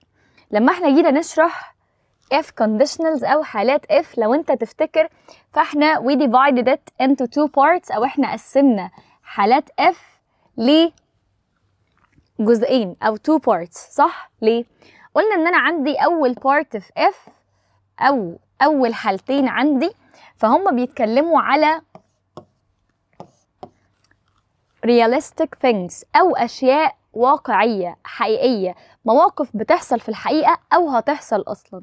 انما انا عندي السكند والثيرد، الحالة التانية والحالة التالتة، فهي كانت بتكلمني عن imagination او كانت بتكلمني عن خيال، اشياء is not real يعني ليست حقيقية. حاجات انا يا اما بتخيل والخيال ده in the present في المضارع، يا اما بتخيل والخيال ده in the past او في الماضي. ازاي؟ تعال اقولك. بس قبل ما اقولك الاول خليني اقولك ان انا عندي مثلا 80% من الاسئله اللي بتيجي على if conditionals فهي بتكون direct، بتكون اسئله مباشره. اسئله مباشره على ايه؟ على الكونديشنال او الحاله نفسها او التكوين بتاعها. ازاي؟ سمي الله كده وركز معايا. اول حاجه احنا اتفقنا مع بعض ان انا عندي الزيرو والفيرست وعندي السكند والثيرد. واهم حاجه ان احنا مقسمينهم كده علشان تبقى فاهم ان انا عندي دي بتكلمني عن real things، اشياء حقيقيه، حاجات بتحصل اصلا. انما دي كلها بتكلمني عن imagination، يعني بتكلمني عن خيال، اشياء ليست حقيقيه. ولو انت عرفت تفرق بين الاتنين، او لو انت فعلا فهمت يعني ايه دي بتكلمني عن real things حاجات حقيقيه ودي بتكلمني عن خيال، صدقني هيوفر عليك كتير جدا في حالات اف. لان خد بالك هي مكمله معاك، هو مش درس وخلاص، لا هتلاقيه السنه الجايه واللي بعدها واللي بعدها. طيب فانا عندي زي ما قلت عندي الزيرو والفيرست والسكند والثيرد. قال لي اول حاجه ان انا عندي اي حاله من حالات اف فانا عندي هتكون فيها two sentences او هيكون فيها جملتين. اتفقنا ان الجمله الاولانيه اللي بتيجي بعد اف فدي بتكون جمله الشرط، تمام، اللي فيها الشرط. والجمله الثانيه بتكون الريزلت او النتيجه بتاعتي. بمعنى انا مثلا في الزيرو كونديشنال او في الحاله الصفريه باجي اقول لك ايه؟ if you heat water، لو تسخن الميه، ده الشرط اهو اللي المفروض تعمله. it boils، الميه تغلي، دي النتيجه اللي هتحصل بناء على الشرط اللي انت عملته. طب في الحاله الاولى نفس الكلام، شرط ونتيجه. اجي اقول لك if you study hard، لو انت تذاكر بجد، ده الشرط اللي المفروض تعمله. you will succeed، انت سوف تنجح، دي النتيجه اللي مترتبه على الشرط اللي انت هتعمله. اي حاله من حالات اف موجوده عندي لازم يكون في شرط وفي نتيجه. طيب قال لي ان انا عندي، بص كده، زي ما بقول لك انا هنا بتكلم عن real things او اشياء حقيقيه. طب الطلبه اللي بتذاكر وبتكونكت الجرامر مع بعض هي عارفه ان انا عندي في tense او في زمن اصلا انا بستخدمه علشان اوصف facts او اوصف حاجات حقيقيه، اللي هو زمن ايه؟ present simple، المضارع البسيط. وبالظبط ده اللي انا هستخدمه في الحاله الصفريه والحاله الاولى. ليه؟ لان انا عندي الزمن ده اصلا بيعبر لي عن الحقيقه. فانا بص كده ادي اهو في الزيرو كونديشنال انا هستخدم هنا البريزنت سمبل المضارع البسيط، وفي الفيرست كونديشنال هستخدم برضو البريزنت simple المضارع البسيط. طب الجملة التانية في الزيرو كونديشنال برضو هتبقى present simple. ايه ده ازاي؟ هقولك على حاجة. الزيرو كونديشنال بتعبر لي عن حقائق علمية. يعني ايه حقائق علمية؟ حاجات ما فيهاش احتمالية الحدوث وعدم الحدوث. ايه مثل الكلام الغريب ده؟ بص معايا كده، انا جاية بقولك لو تقطع الشجرة تموت. دي حقيقة علمية. ليه بقولك حقيقة علمية؟ لان دي ما فيهاش احتمالية. يعني ايه ما فيهاش احتمالية؟ هل ممكن انا اقطع الشجرة والاقيها لسه بتطلع ثمار؟ مستحيل. يبقى انا عندي ما فيهاش احتمالية، فالجملتين بتوعي هيبقوا present simple مضارع بسيط. الاتنين present simple لان انا عندي دي حقائق علمية. طيب انما انا عندي الفيرست كونديشنال. قال لي الفيرست كونديشنال بتقول لي على حاجات من المحتمل، بص كده، من المحتمل، في احتمال من المحتمل ان هي تحصل في المستقبل بناء على حاجة تانية. ازاي؟ انا بقول لك لو تذاكر سوف تنجح. هي دي حقيقة علمية؟ لا. هو انت مش ممكن تذاكر وما تنجحش؟ يقولي لا يا مس اكيد مش في احتمال 1% ان انت تذاكر وما تنجحش. يحصل اي حاجة بقى، ما تروحش الامتحان، يتعمل لك محضر، ايا كان، في احتمالية ان الحدث ده ما يحصلش، صح؟ يا ميس. يبقى انا عندي، بص، ده اللي بيكلمني عن الفيرست كونديشنال او الحالة الاولى. فانا الجملة الاولانية هتبقى present simple مضارع بسيط، والجملة التانية بص بقى السبجكت، وبعد كده اي موديل او اي فعل ناقص على حسب المعنى. ده الجرامر بتاع يونت 2 اللي انا جيت اقول لك ركز معايا علشان الجرامر ده connected لجرامر تاني هتاخده. فانا عندي قال لي ان انا هستخدم السبجكت، وبعد كده عندي will او can او should او must او may او might، وطبعا الانفينيتيف او المصدر. حد يقول لي يا ميس كل ده اختار انا؟ يعني اختار انت. يعني ايه؟ قال لي ان انا بختارهم على حسب المينينج او على حسب المعنى بتاعي.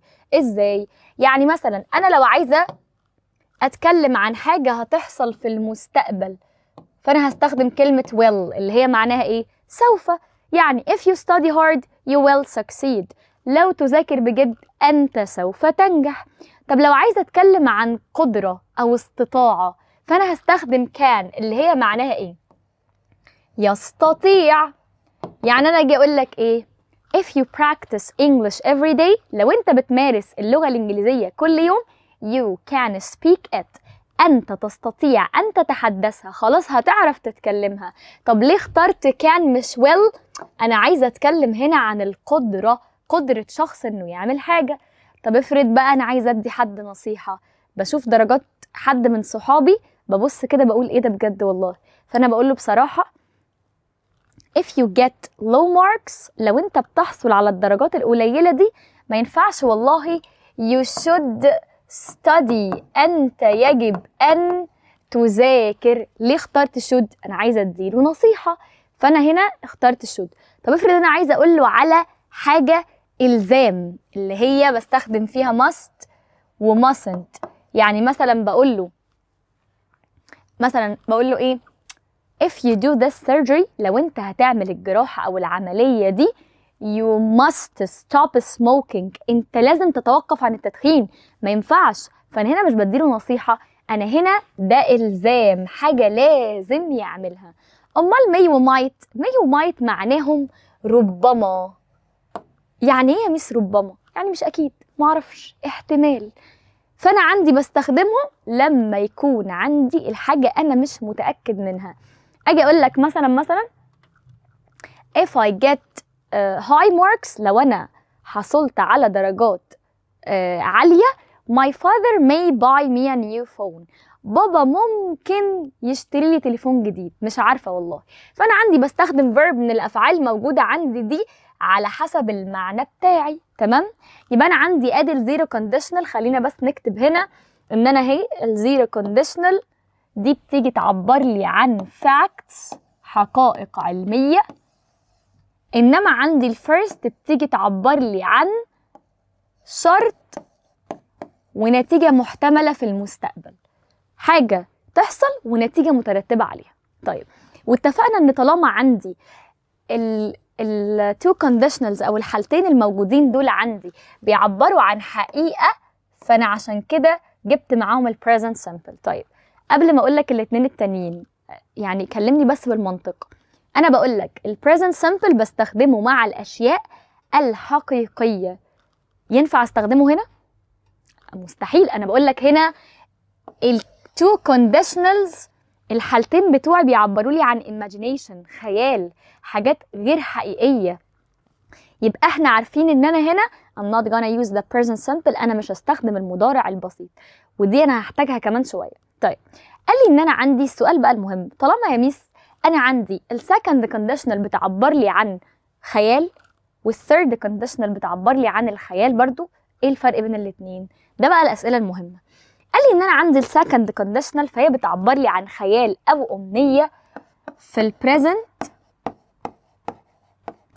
او في الفيوتشر في المستقبل. ازاي يعني؟ هقول لك دلوقتي. ايه اللون ده؟ مش مهم. ماشي.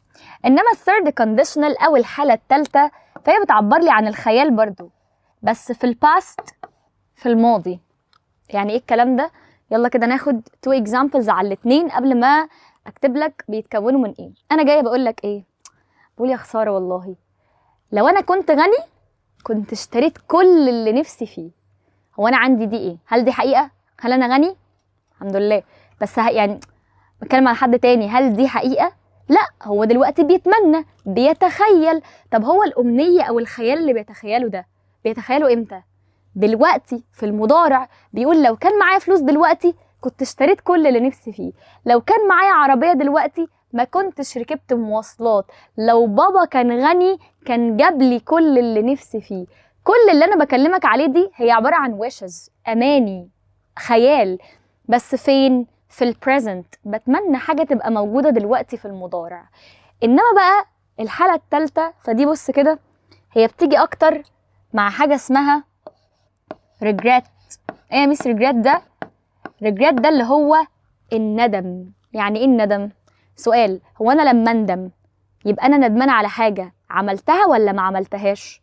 اكيد عملتها، انا بقول ندمان فانا عملت الحاجه. فانا عندي الثيرد كونديشنال بتيجي تكلمني عن خيال في الماضي. يعني مثلا فضلت تستعبط كده وما تذاكرش وما تعملش وكل الحاجات دي، جيت على اخر الترم بتبص لقيت نفسك لا قدر الله معاك مادتين، فانت جاي تقول ايه؟ بجد يا خساره لو كنت ذاكرت كنت نجحت. ثانيه واحده، هي دي عندي امنيه. الامنيه دي لو اتحققت كانت هتتحقق في زمن ايه؟ هو انت كنت هتذاكر امتى؟ في الماضي طول الترم. طب كنت هتنجح امتى؟ لما رحت الامتحان. فانا عندي ده خيال او امنيه في زمن الماضي، او عباره عن ندم. انت ندمان، عارف اللي هو يقولك هو ندمان فعمال يتمنى ان هو ما كانش يعمل كده. او مثلا الناس اللي بقى اللي بتستعبط وقت الامتحان دي تلاقيها عماله تجري دي، ماما عماله تقول لك انزل يلا روح مش هيدخلوك اللجنه الوقت، وانت الامتحان الساعه 9 الا ربع انت في البيت، وانت تقول لها ما تقلقيش انا هروح على طول. نزلت لقيت الدنيا زحمه والطريق، رحت الامتحان فعلا ما رضيش يدخلوك، انت رايح اصلا بعد نص الوقت ما عدى. فانت ايه بعد ما روحت البيت فماما بتقول لك ايه؟ ما انت لو كنت نزلت بدري كنت حضرت الامتحان. ثانيه واحده، هل دي حقيقه؟ لا. هل انت نزلت بدري؟ برضو لا. طب هل حضرت الامتحان؟ لا. ده عباره عن كله ايه يا ميس؟ خيال. بس انا عندي الثيرد كونديشنال، انت بتتخيل في زمن ايه؟ الحاجات اللي بتتمناها دي لو كانت هتحصل كانت هتحصل في زمن ايه؟ الماضي. فانا عندي ادي الفرق بين الاتنين. السكند كونديشنال بتمنى حاجه تبقى معايا دلوقتي موجوده دلوقتي، انما الثيرد كونديشنال بتمنى حاجه كنت اعملها قبل كده. طيب حد بقى طالب جه سالني وبجد كنت مبسوطه قوي من السؤال، قال لي يا ميس هو انت بتقولي لي دلوقتي ان انا عندي السكند كونديشنال دي خيال في المضارع صح؟ قلت له ايوه صح. قال لي امال انت ازاي دلوقتي هتكتب لنا ان الجمله الاولانيه في السكند كونديشنال هي الباست سمبل، الماضي البسيط؟ ايه الكلام ده؟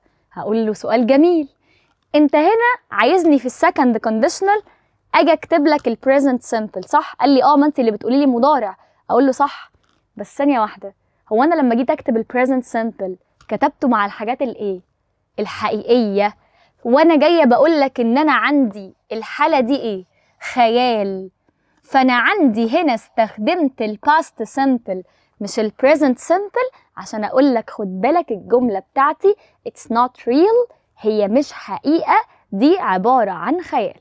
طيب يبقى انا عندي الجمله الاولانيه هتبقى الباست سمبل او الماضي البسيط، والجمله الثانيه هتبقى subject وبعدها would plus infinitive.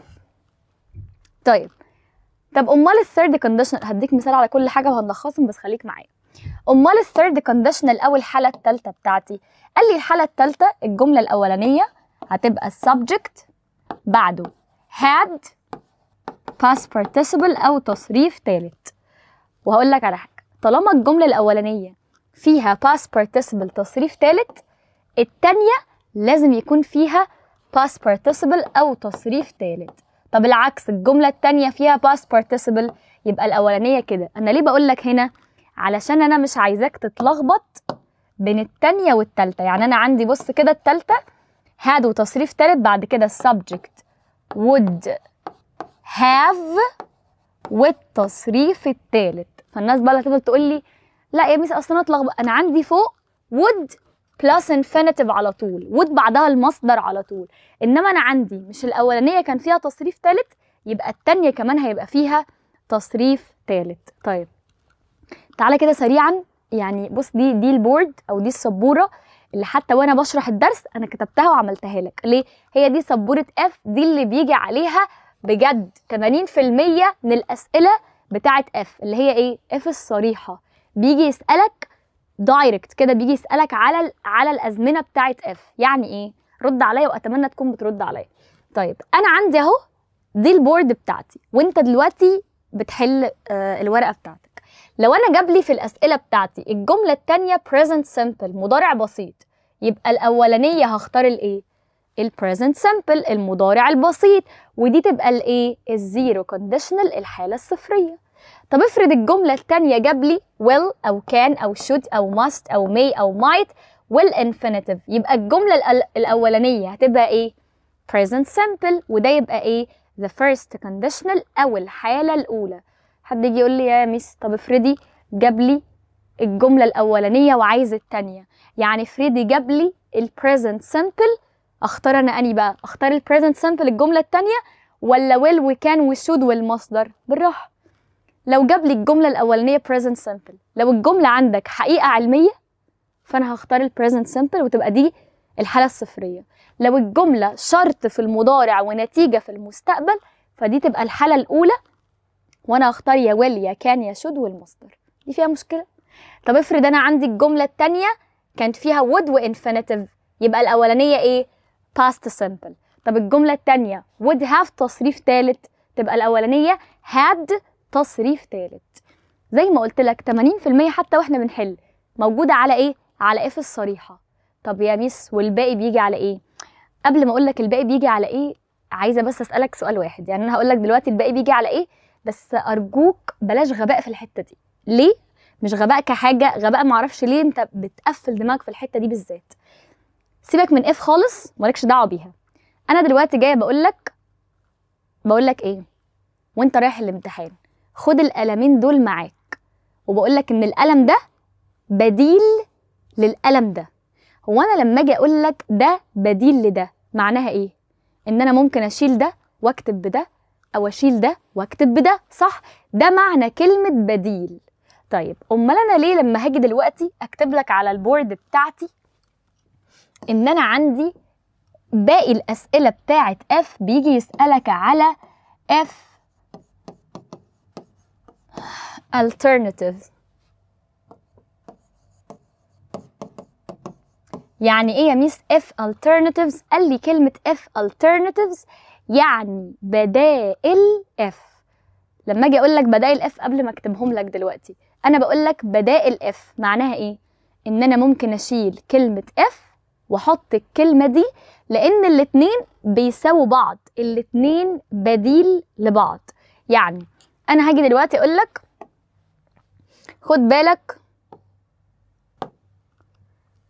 بالك ان انا عندي كلمة if بتساوي as long as بتساوي providing that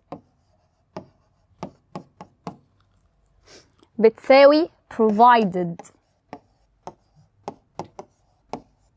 that بتساوي in case بس. ها طيب انا دلوقتي قبل ما اقول لك معنى كل واحده فيهم انا بقول لك ان انا عندي if بتساوي as long as بتساوي providing that بتساوي provided that بتساوي in case. ده معناه ايه؟ معناه ان انا ممكن اشيل if واحط اي واحده من دول. ليه؟ لان هما بيساووا بعض. طيب تعالى كده زي ما احنا اتعودنا، احنا ما بنحفظش، انت بتفهم. انا عندي if معناها لو، as long as معناها طالما، provided that معناها بشرط ان. طيب provided that برضو بشرط ان. in case معناها في حالة. طيب بص كده، انا جايه هنا بقول لك ايه؟ انت تقدر تستلف القلم بتاعي لو هترجعه، فيها حاجه؟ لا. طب انا بقول لك انت تقدر تستلف القلم بتاعي طالما هترجعه، فيها حاجه؟ لا. طب انت تقدر تستلف القلم بتاعي بشرط انك ترجعه، فيها حاجه؟ لا. طب انت تقدر تستلف القلم بتاعي في حاله انك هترجعه، فيهم حاجه؟ لا يا ميس والله عادي، كلها نفس المعنى، كله اداني نفس المعنى. طب ما هو ده اللي بيقوله لك في الانجليزي، ما هو بيقول لك مش انت هنا شلت كلمه لو، حطيت بدلها طالما، حطيت بدلها بشرط ان، حطيت بدلها في حاله، وعادي المعنى مشي. ده اللي بيقول لك عليه ان انا اقدر اشيل if واحط as long as او provided that او providing that او in case. بص هكتب لك هنا ايه بقى؟ بدون تغيير في الجملة. يعني أنا عندي بص كده أهو، أنا بقول لك you can borrow my bike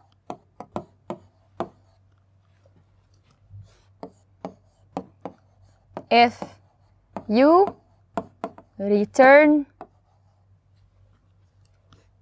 it.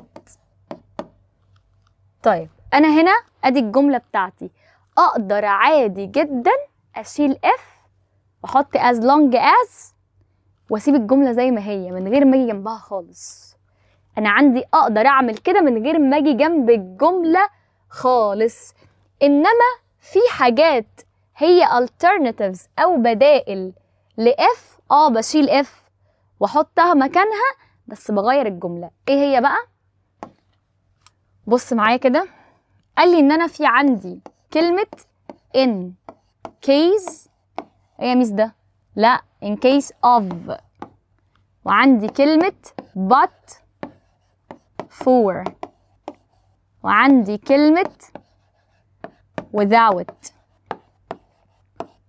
قال لي ان انا عندي الكلمات الموجوده قدامك دي ممكن اشيلهم عادي جدا او اشيل if واحطهم، بس بشرط ان انا عندي الكلمات اللي قدامك دي بيجي بعدهم verb و ing يا اما noun اسم. طول ما انت مصعب الدنيا على نفسك اقسم بالله هتفضل صعبه. يعني دلوقتي انا سامعاك والله، انا ببقى فاهمه انت ايه ده، والله ايه ده كل الحاجات دي ثانيه واحده رد عليا كده. هو انت عارف اصلا ان انا عندي اي preposition في الدنيا، اي حرف جر في الدنيا بيجي بعده يا verb ing يا noun، ما عدا to بيجي بعدها المصدر، صح؟ طب هو مش ده preposition؟ يا ميس. طب مش ده preposition؟ طب وكلمه without اصلا معناها بدون، بيجي بعدها verb ing. بس هو ده اللي بيقوله لك، بيقول لك ان الكلمات اللي موجوده قدامي دي بتساوي if، بس الفرق ان هم بيجي بعدهم ing يا اما noun اسم. يعني انا بقول لك if you help me I can study hard. انا هو بقول لك هنا لو انت تساعدني انا اقدر اذاكر بجد. وهنا جاب لك سؤال الريرايت وقال لك بعد اذنك شيل F وحط in case of. فانا هقوم عامله كده، هقوم شايله F واحط in case of اللي هي معناها في حالة. طب هو انا عارف ان انا عندي بشيل F وبحط in case of، بس in case of بيجي بعدها يا gerund verb ing يا noun اسم، صح؟ طيب انا عندي هنا الفعل ايه؟ help، فانا هقول in case of helping me في حالة مساعدتي I can study hard.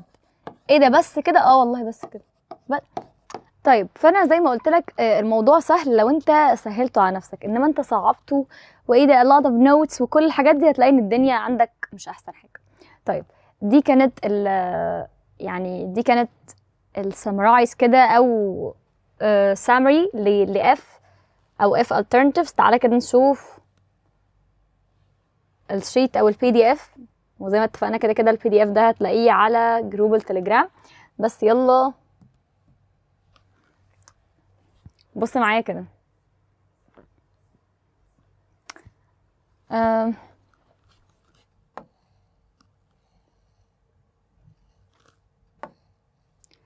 ادي عندي اهو الريرايت بتاع F. طبعا احنا نزلنا فيديو كامل على ريرايت F، you need to see it، لازم تشوفه بجد.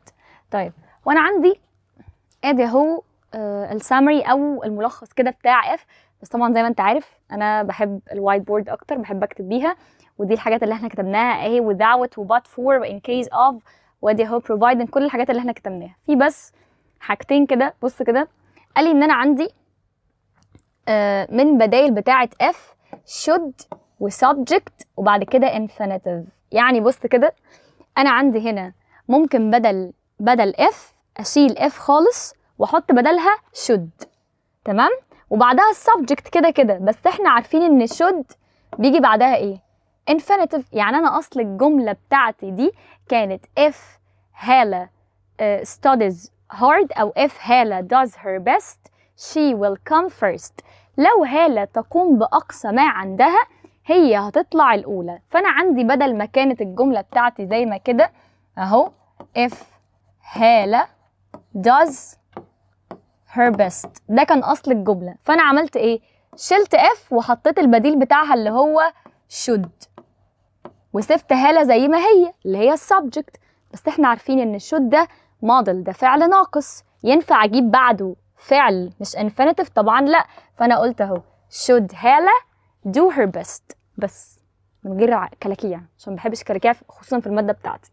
طيب زيها بالظبط زي were، قال لي ان انا عندي نفس الكلام. يعني بص كده نفس الجمله بتاعتي اهي. ده ايه الاستيكه الصغيره دي؟ مش مهم عادي. يعني نفس الجمله بتاعتي اهي. انا هنا بقول لك مثلا، بقول لك if he went to school ايا كان نكمل. فهو هنا جه قال لي انا عايزك تشيل F وتحط بدلها were، تمام؟ طيب انا هعمل ايه؟ قال لي زي should بالظبط. اديني اهو هشيل F واحط بدلها were، وعندي بعد كده هنزل السبجكت عادي جدا اللي هو he. بس انا عندي should كده كده بيجي بعدها المصدر، انما were لا. فانا هجيب بعد were to plus infinitive، وادي الجمله بتاعتي were he to go to school he would meet his friends. بس يبقى انا عندي اهو ادي should وادي were، كلها نوتس على فكره او ملاحظات المفروض تحفظها. اوكي، وعندي اخر حاجه قال لي ان انا عندي were ممكن ما يجيش بعدها subject و to المصدر، وممكن يجي بعدها subject بس. يعني ايه؟ اقول لك were he a policeman he could help us. معنى الجمله لو كان هو رجل شرطه كان هيستطيع ان هو يساعدنا. يبقى انا عندي اهو were ممكن يجي بعدها subject to infinitive او يجي بعدها subject بس. cool.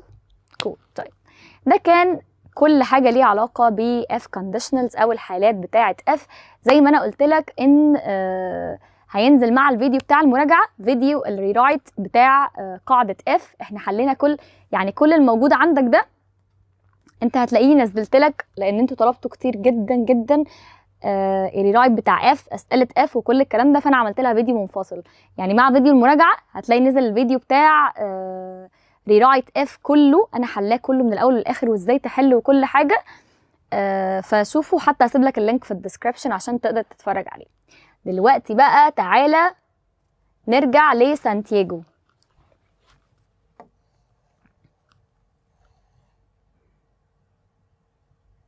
جينا لشابتر 4 او الفصل الرابع بتاعي، وزي ما احنا عارفين ان we summarize that in 10 points، احنا لخصناه في 10 نقاط. فيلا نكمل ايه اللي حصل. طيب بيقول لي هنا اول حاجه بس the title of our chapter، العنوان بتاع الشابتر بتاعنا a battle of strengths and will.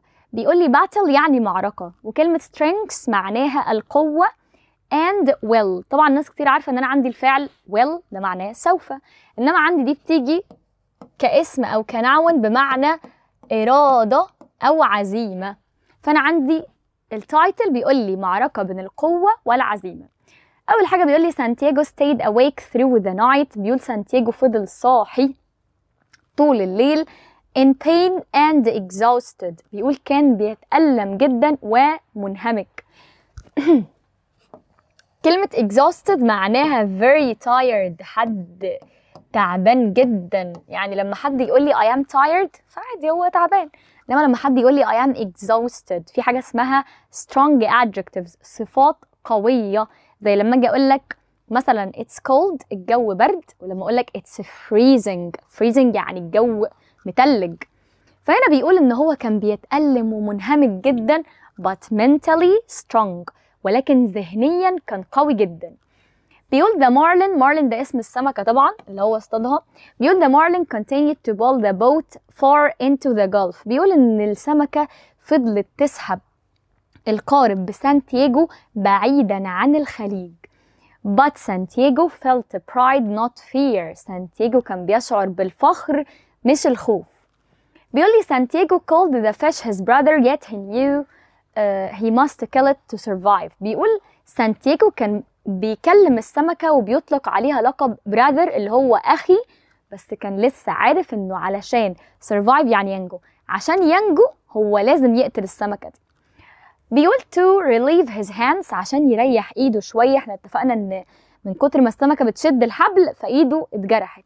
بيقول عشان يريح إيده شوية سانتياغو let the line bite into his back. بيقول سانتياغو سمح للخط او ربط الخط على ظهره اكتر، اللي هو الحبل بتاع الصيد، عشان يريح ايده شويه. enduring deeper pain، بكده هو كان بيتحمل ألم اكبر. انا عندي endure معناها يتحمل. بيقول the fish pulled harder at noon. بيقول عند الظهر السمكه ابتدت ان هي تسحب القارب بشكل اكبر بكتير. and Santiago held on with bleeding hands and clenched teeth. بيقول لدرجة ان سانتياغو كان ماسك الحبل وايده عمالة تنزف وعمال يشد على اسنانه جامد. Santiago admired the marlin's strength and compared his struggle to Joe D'Amiego's pain. بيقول ان سانتياغو كان معجب جدا بالقوة بتاعت السمكة دي، وقارن النضال والكفاح بتاعه للنضال والكفاح بتاع جو ديمياجو لعيب البيسبول لما كان بيلعب وهو بيتألم. بيقول لي at night بالليل the fish shrugged powerfully. بيقول السمكة بالليل اندفعت بقوة شديدة. but بيقول سانتياغو almost fell. سانتياغو كان تقريبا هيقع خلاص. but refused to let go. بس رفض ان هو يسيب الحبل ابدا. he felt lonely but spiritually connected to the fish. حس انه وحيد جدا بس ان روحه مرتبطة بالسمكة دي. and remembered the lines of his youth. وافتكر الأسود اللي شافهم في شبابه. at dawn في الفجر the marlin finally leapt huge and shining. خد بالك ان كل ده هو ما شافش السمكة، هو حاسس ان هي قوية انما he didn't see it. بيقول بقى عند الفجر السمكة اخيرا قفزت من المية. Santiago saw his worthy opponent. بيقول سانتياغو شاف الخصم بتاعه اللي يستحق فعلا القتال، كانت السمكة كبيرة جدا. After 2 days without rest، بعد يومين بدون استراحة، both were exhausted، هو والسمكة الاتنين كانوا منهمكين. بيقول سانتياغو whispered، سانتياغو همس it's you or me، ما هو يا إما أنتي يا إما أنا. والشابتر بتاعي قفل على كده خلاص.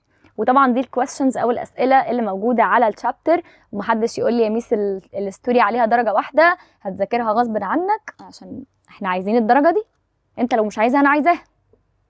طيب انا عندي بعد كده زي ما انت متعود في الاخر بعد الريفيجن او بعد المراجعه بتاعتك هتلاقي عندك سامبل تيست او نموذج او اختبار، ده المفروض ان انت تحله كنوع ان انت تيست يور سيلف على الريفيجن او على المراجعه بتاعه 3 و4. وزي ما قلت لك الحاجات دي كلها هتلاقي الموديل انسر بتاعها على جروب التليجرام موجود، فما تقلقش. وعايزه اقول لك بقى على حاجه في نهايه الريفيجن او في نهايه المراجعه بتاعتنا، ان تايم از اب، خلاص الوقت بتاعك بجد الوقت خلص. احنا خلاص بدانا في يونت 5 ويونت 5 و6 الاخرانيين دول اصلا صغيرين، فهنخلصهم على طول. فيعني خلاص بالظبط مثلا 3 سيشنز او 3 مثلا حصص، وهتلاقيني بقول لك يلا يا شباب وي ار جونا ستارت ريفايز، احنا هنراجع المنهج بتاعنا انا او غيري من المدرسين. فاللي مأجل حاجه يا ريت خلاص يعني لازم تاخد اكشن بقى في المنهج، وات ليست اليونتس اللي جايه ما تسيبش فيهم اي كلمه وتذاكرهم. اتمنى تكون المراجعه كانت مفيده النهارده، و see you next time.